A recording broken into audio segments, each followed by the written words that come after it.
itu ya. Nah, ini dilakukan oleh orang-orang Syiah biasanya ya. Mereka keliling-keliling di kuburan imam-imam mereka ya. Nah, itu tidak ada tuntunannya ya. Maka kita berjalan seperti biasa dan tidak ada ya tuntunan untuk melakukan tawaf ya, sebagaimana yang dilakukan oleh orang-orang Syiah tadi. Kemudian larangan yang kedua ya, tidak ada membaca Al-Quran ketika di pemakaman ya, apakah itu surah-surah khusus atau surah-surah yang lain secara umum. Karena yang dianjurkan berdoa saja. Adapun membaca Al-Quran kita tidak diperbolehkan ketika di area pemakaman. Apa dalilnya Ustaz? Dalilnya hadis Rasulullah SAW, riwayat Abu Daud dalam kitab sunannya, kata Rasulullah, la taj'alu buyutakum maqabir. Jangan kalian jadikan rumah-rumah kalian itu sebagai kuburan. Artinya rumah-rumah kita nggak boleh sepi dari Al-Quran, karena yang sepi dari Al-Quran itu hanya kuburan ya. Yang sepi dari Al-Quran itu hanya pemakaman ya.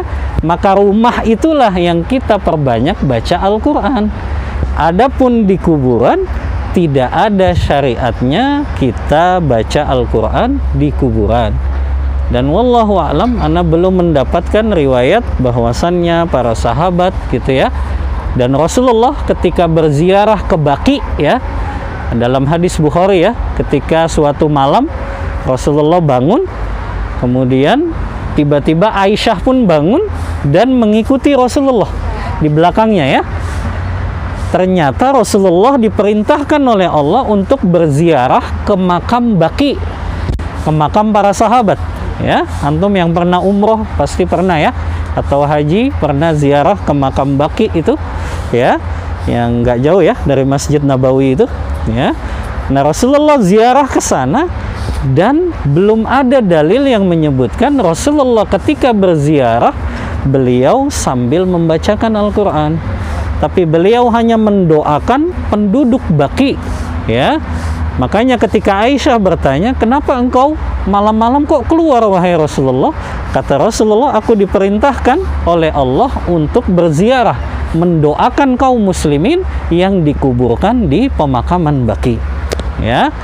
Maka tidak ada kekhususan membaca surah-surah tertentu, ayat-ayat tertentu dari Al-Quranul Karim ketika kita berziarah kubur ya. Taib. Kemudian yang ketiga ya, diantaranya juga ya, perkara yang biasanya dilakukan oleh kaum muslimin kalau mereka ziarah kubur, dan ana belum menemukan dalilnya, tuntunannya, mereka biasanya menyiram kembang gitu ya, atau apa itu, air apa biasanya? Air mawar. Iya, pokoknya disiram air atau ditaburi bunga ya. Wallahu a'lam ya. Ini ana belum dapatkan dalilnya bahwa Rasulullah dan para sahabat pernah melakukan itu. Karena kita selalu memahami kaidah ya, sebagaimana yang disebutkan oleh Al-Hafiz Ibnu Katsir ketika beliau menafsirkan firman Allah dalam surah Al-Ahqaf ayat yang ke-11. Kata beliau, wa amma ahlu sunnati wal jamaah, adapun ahlu sunnah wal jamaah, fi kulli fi'lin au qaulin, di setiap perkataan dan perbuatan, lam yathbut anis sahabah, yang tidak